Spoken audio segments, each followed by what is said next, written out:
Hello, everybody, and welcome to another episode of The Second Opinion.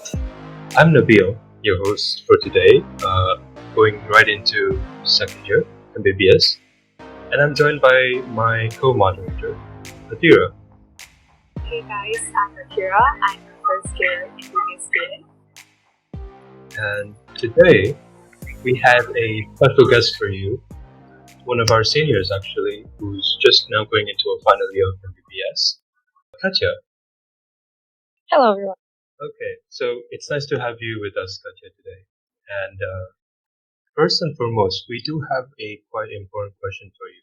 It's a bit of a raging debate in this field. Pineapple on pizza, dope or no? Pineapple on pizza, that's a very strong no for me. Yep, and you know that just sets the tone for the rest of the conversation. Yes. What about your ideal pet? I don't have an ideal pet. I think all animals are great, and a lot of wild animals could be possibly domesticated. A good pet is a well-trained and smart pet. I don't have an ideal pet. So no preferences? No. When I was younger, I've always wanted to have a pet chameleon. Now that I'm growing older, I understand that that's a very unreasonable desire. Yeah, I mean, losing them is, well, that's it then. Okay, what about your favorite Disney princess or Disney prince? Favorite Disney character, let's include the animals as well. Favorite Disney character? Probably princess. If I was a princess, favorite Disney princess would be Merida. Favorite Disney prince? Don't really have anyone. You could say Prince Charming and you just basically cover every one of them. All of them are as equally as charming, right? I just had Pascal in my mind. Entangled's pretty fun. I feel like Rapunzel from Entangled can relate to her personality, I guess, a lot. There are many things that I like to do, and I easily overthink and get scared of what's out there in the world, what awaits me. Yeah. Wow. Oh, that's an interesting perspective on her. Yeah, she's quite a she's a colorful personality. I guess that's kind of like what a lot of people would look up to be, but then it's not too unreasonable. What about your biggest fear? My biggest fear? Anything that spooks you, or sends the hairs on your back. I feel like one of my biggest fears would be not having enough time to show my true appreciation for people that are close to me, especially people like family, my friends. Just not being able to show the people that deserve my love and appreciation that I truly love, care for them, and I'm thankful for everything that they've done for me or everything that has happened. Sometimes I also fear that okay, at this point in my life, having 1 year left to be a doctor, I sometimes sit down and think whether this is actually good for me, whether this is actually something I'm capable of doing, and sometimes I'm scared that what if I'm not competent enough, or what if I'm not mature enough to deal with the ups and downs of medicine and being in the medical profession. It's very important. It's very juggling people's lives in your hands. So yeah, there is that fear. Yeah, I think just from hearing what your fear is, that consideration for other people, if nothing else, that puts your personality well adept for medicine. Well, consideration for other people is not enough, right? You have to have the brains, you have to have the skill. Yeah, that is there, but you made it quite far into medicine as it is. There's a lot of hardships. It's not easy. You shouldn't have to disregard that too. But it's also good to be aware. Be aware of just what's ahead and of yourself. Okay, so moving on to our next just warm-up questions that we would say. If you could choose 3 people either alive right now, in our current times, or in the past, who you'd like to have dinner with, who would you choose? Okay. Let's go from oldest to youngest, right? First person, dinner, presumably it will be not just dinner, but also a conversation, right? Yes. Somebody that I would love to have a dinner and share a conversation with. The last emperor of Russia, Tsar Nikolai. It'd be Okay. pretty interesting to get his take on the political situation back in the days before the revolution and everything. So that I feel like that's the person I would be very interested to have an opportunity to discuss certain topics with. Second person would be somebody who has also unfortunately passed away. This woman is one of my role models and somebody that I look up to. So this is somebody I try to associate myself with, and try to strive to be somewhat like her in terms of personality or willpower or certain views in life. And the third person, probably my maternal grandmother. I don't see her very often. Now that I'm half a world away, I would very much like to just spend time with her and talk to her. Yeah, that's a dinner table a lot of us would like to be at. But I gotta say, Princess Diana, by far, you've got an interesting set of characters. But what about your grandmother? What would you ask her? Well, my grandmother, I would just like to spend more time with her. I don't get to see her very often, usually once, or if I'm lucky, twice a year, for a few days when I go back to Russia on my vacation. But she's not a very tech savvy person. So when we call her, I only have the privilege of hearing her voice. So I really miss just seeing her and the physical aspect of meeting someone.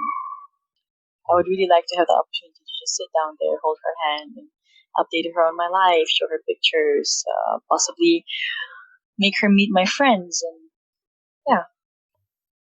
So I just wish that I had her involvement in my life more than. I wish she was here and I could be with her and see her face to face and have her more involved in my life than she is. Yeah, that's a take that a lot of us could use. And that was pretty deep. yeah, I mean, I'm suddenly missing my own grandmother. Exactly. Like, when was the last time we actually properly spoke to them? Not just how are you, like everything's fine. I'm not dead yet, by the way, Grandma. I've moved on to the next stage of my education, or but actually sat down and helped her to do something, or asked her about life advice, or told her about a certain, I don't know, experience we had with a friend, or some traumatic experience. Or it's just, the older we get, just speaking for myself, the older I get, the more I feel that I should have spent more time with them. I should have talked more. I think also, like, during this lockdown, it has been more appreciated. Yes. True. So, moving on, as first years, most of us are in the midst of transition from high school to so I think people would want to know what really is it like to adapt to new study habits, such as note-taking methods. I'm not going to be a hypocrite and say things like it's easy, or try to sugarcoat everything, because it's not. It's not easy. Truth is, I've suffered a lot in my first 2 years, and I've just moved to Malaysia and started the MBBS course because, first of all, I wasn't a person who came from an English speaking background, so it was pretty hard for me to adapt to the scientific language, and to adapt to the mentality of people in a different country, right? So it's different. It's not just about the transition in terms of education, but it's also the transition in terms of the culture, the societal culture that you're coming into. It's not a bunch of teenagers anymore. people that are young adults, all of you are in the same boat, trying to get your degree, and you never know who you're with. Like, you never know who's going to help you out and who's going to backstab you. It's not just about studying and learning the theoretical side of medicine that we are being taught in the first 2 years, but it's also learning the work ethics, how to be professional, how to think more like a doctor, how to behave with people that are perceive you as a potential, as a medical student, as an almost doctor. So they see you as somebody who is already in the profession, although you're not even moderately close there. So it's interesting. It's very new. It's very difficult. It's a lot of, since we're in a British curriculum, it's a lot of self-directed learning where the university itself, it imposes this responsibility on you, expecting you to be mature enough to be an adult and to sit down and, first of all, find your own way of studying, which can take you months, if not years. And then once you found your way of studying, the particular study method or maybe note-taking method that suits you, then you are going to be the one responsible of your own learning process. You're expected to go and put yourself out there, to go and be proactive in seeking clinical experience or seeking help from your lecturers, from the doctors that are provided to you in the hospitals, from your seniors. So you are being thrown into that study environment with a lot of expectations on your shoulders and a lot of quite high standards that you just have to adhere to. You have to do it. It's hard. It's tough. You might have endless breakdowns and times when you question your life choices, all your possible life choices. But I feel like there is a reason we all choose medicine. There is a reason we all start this path, and it's either we push through and put as much effort as we can, or we see that this doesn't suit me and try something else. It's hard. I wasn't able to pass from my first attempt, definitely. Like, it was very hard for me in the beginning because of my language barrier. And then second year, same thing pretty much. And I wasn't putting enough effort into studying. And I was also having a very wrong study method that didn't suit me, my style. In third year, after I was experimenting with a lot of study methods and I learned what type of learner I am. So I thought I was completely wrong. I thought I was a different type of learner, and apparently I'm a very kinesthetic learner. So I changed my learning methods. I changed my note-taking methods. I sort of found myself in medicine, and I strengthened my belief in the fact that, okay, this is what I want to do, and I don't see myself doing anything other than medicine. And I'm definitely sure, 100% now, 3 years into the course, that I want to do this. There will be ups and downs, definitely. Do we give it an applause now? Because that was because if none of our listeners are, I'm definitely feeling something. Yeah, like really, thank you for such an honest answer. That really puts a sort of perspective, knowing that I'm going to start on this journey, and it just feels it's okay to feel like that. It's okay to feel like that. It's okay to feel like you're the worst person in the course. It's okay to feel like everyone knows what they're doing and you're the only one questioning yourself. That's not true. That's really not true. Everyone is questioning themselves. Everyone thinks that they're not worthy enough to be a doctor. Everyone worries about whether they're going to be smart enough to be in the particular specialty that they're sort of choosing for themselves. Yeah, and just to touch on what you said, you've probably made quite a lot of progress over the years. If you had told me you had trouble speaking the language and thinking, I would say you sound like you have no trouble at all now. And as for your study methods, I personally still am trying to figure it out. I spent a majority of my year looking at trying all these different types of methods, from written to computers. So if I could ask you one thing, you right now, what's one thing you wish you could tell yourself back then when you were fresh out of high school or college and just stepping into new med with all these expectations and dreams and new people? Well, I would have definitely told myself that I shouldn't feel so scared of putting myself out there and asking questions. I shouldn't feel scared of looking stupid or lagging behind, because ultimately, when you're silent, when you're not sure of a particular topic and you don't address it there and then, Mm-hmm. you will forget, and you will get like the shyness and the awkwardness will build up, and you're going to end up just sitting in the darkness, having no idea what's happening, and this is just going to be completely demotivating. And ultimately, you're just going to hide and try to act tough, but you can't deal with that all by yourself. You can't play the tough, cool, fun person outside when in reality you're freaking out and you're insecure and you feel like everything's crumbling and you feel like kind of drowning in self-loathe. Like, that's not okay. I would have probably told myself to approach people more in the academic point of view. Like, I would approach people and make friends, sure, but I was always very shy to ask questions, and I was always very shy to approach the lecturers themselves. And only now that I understand that, okay, they're there to help you.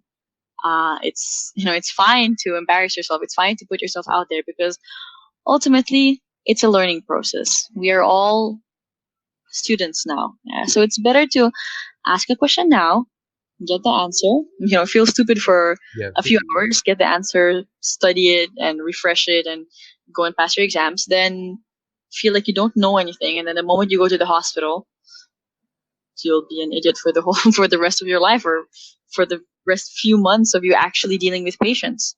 Yeah, our lectures probably have met like thousands of students like that. So Yes. it's not like it's anything special for you to feel bad about asking a question or feel ashamed. Mhm. I used to be very intimidated of approaching the lecturers and asking them simple questions, because for me, I understood that, okay, this is a simple concept that is probably not even worth wasting their time on, and they'll probably just judge me instead of answering my question. If you have that, like me telling myself, or whoever, whatever juniors listening to this might be listening to this, if you have that same situation where you really don't feel like asking seemingly easy questions to your lecturers, and you'd rather just bottle it all up and just stay quiet, go and ask your friends, go and ask the seniors. Yeah. There are a number of helpful people out there who will be happy to teach you, who will be happy to guide you and help you, as long as you're truly interested, as long as you have this healthy curiosity in the field of medicine. Yeah.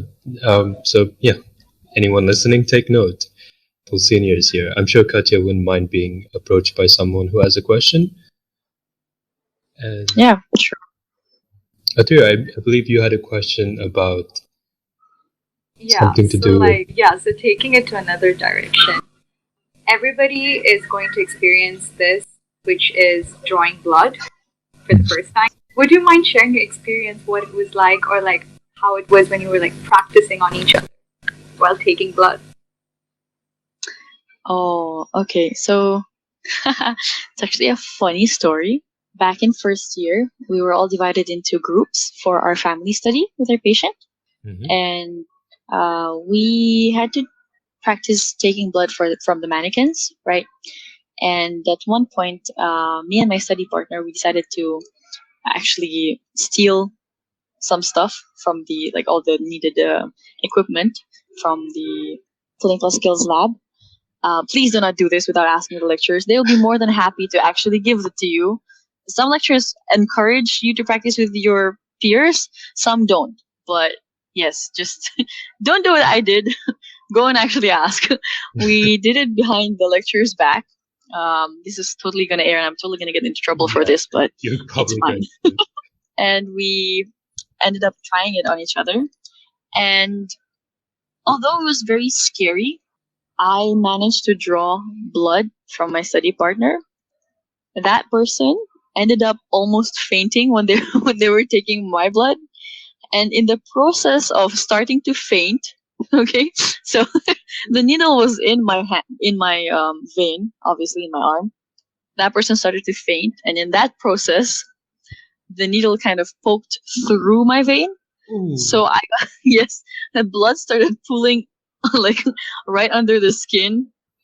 So I had to go to uni for the next week or so with a huge bruise, which I tried so hard to cover with concealer, but I really couldn't. I think the more you do it, ultimately it's a clinical skill, right? It's something that you have to practice multiple times in order to be more or less confident in yourself.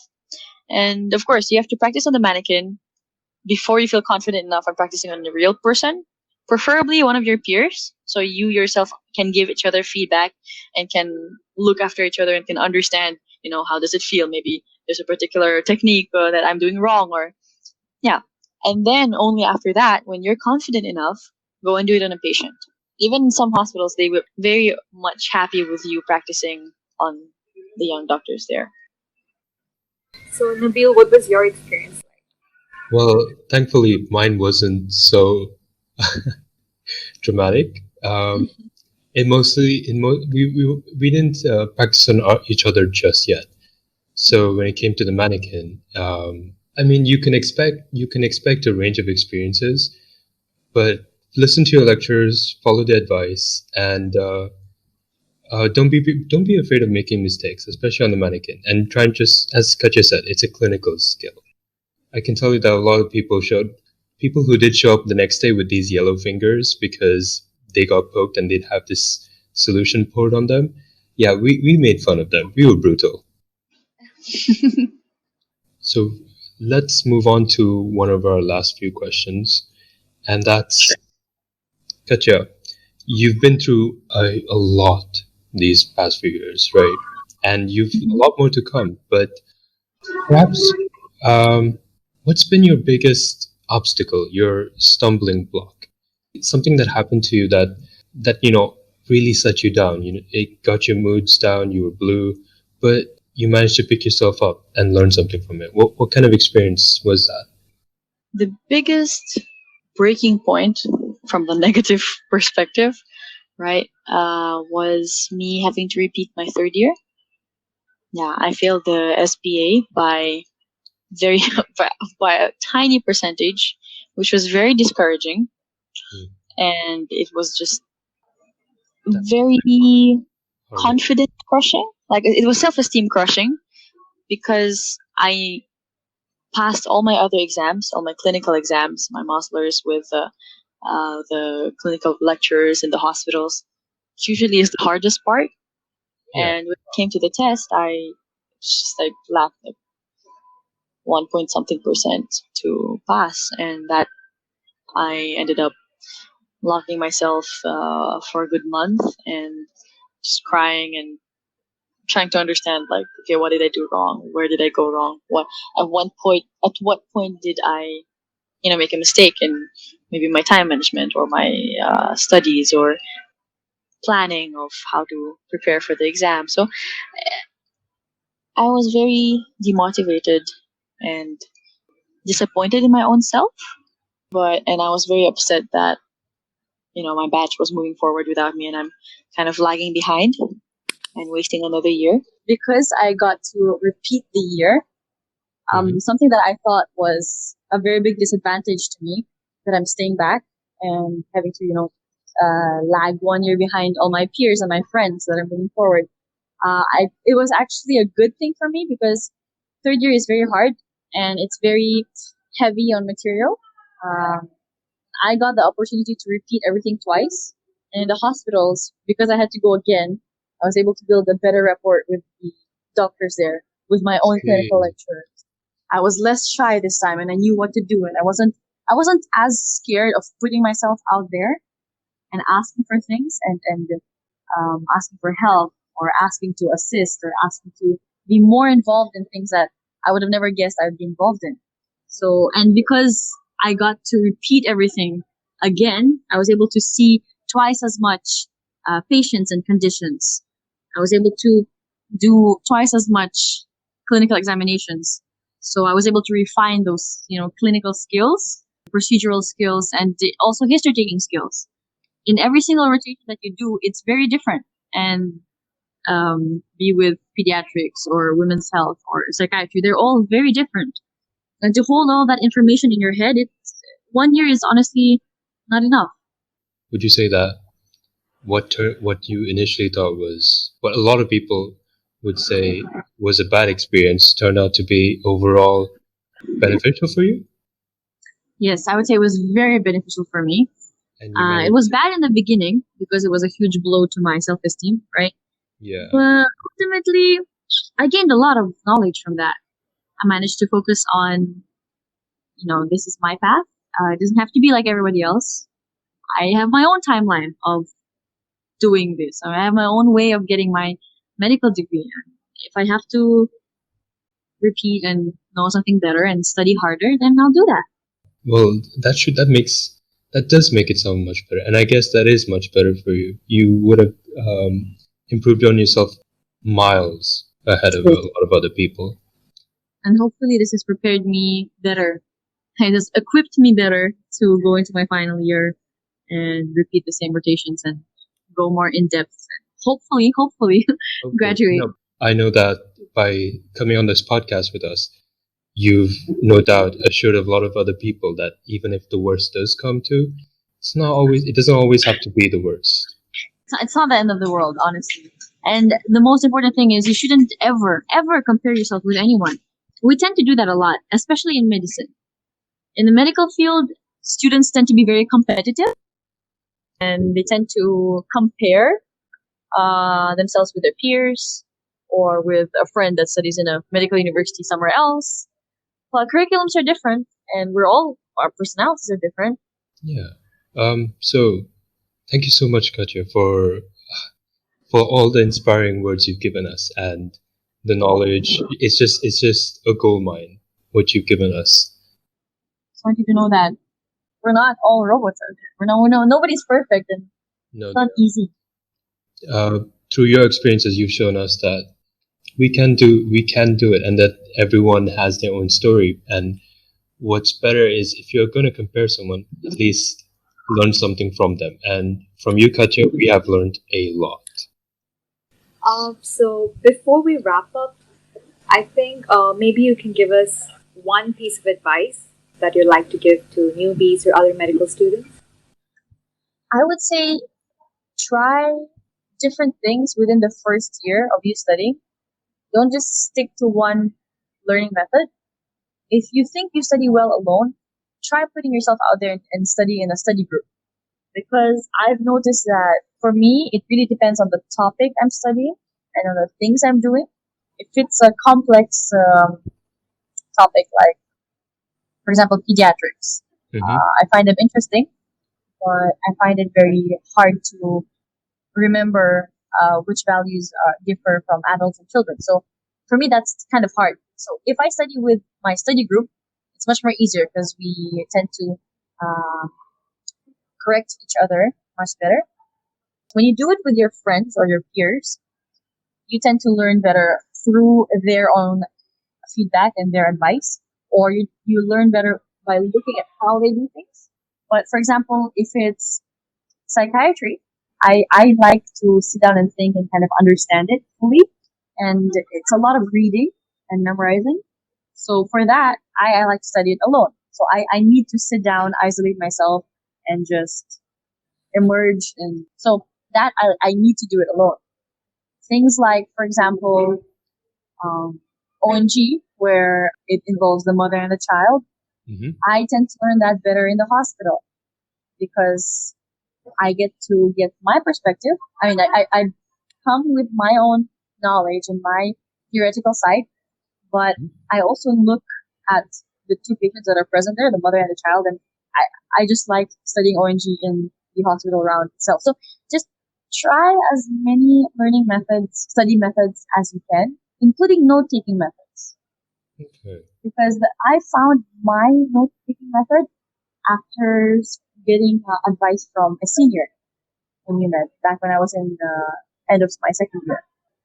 Yeah, talk to people, try things, and if there was another piece of advice I would give, probably listen to the lecturers more often. Listen to what they're actually saying and don't be scared to ask them for advice. because when you ask a question and they actually answer it, that is like they have been in that particular field much longer than anybody else, right? They are Yeah. very much well versed and very experienced in whatever they do. So if you have a question on for example bone disorders, asking a senior, you will feel more comfortable. Of course, you'll feel more comfortable asking your peers and as comfortable and maybe a little bit intimidated asking the seniors. But ultimately, the best answer you will get is from an orthopedic specialist yourself. And a lot of our lecturers are amazing and very smart and very good at actually teaching us. Yeah. So I'd say that this would apply not only to you first years, but practically anyone at any stage. It's never too late. It's never, of course, it's never too late. But I feel like the longer you are in the environment of Newcastle and the hospitals and the lectures, the more comfortable you get with it, right? And if there's one thing I would tell my juniors, it's always go out and get out of the box now, get out of your comfort zone now, as early as now, to go and ask and to go and build a rapport with your lecturer, to go and start being that student that asks questions. It's okay. That's how it should be. Okay.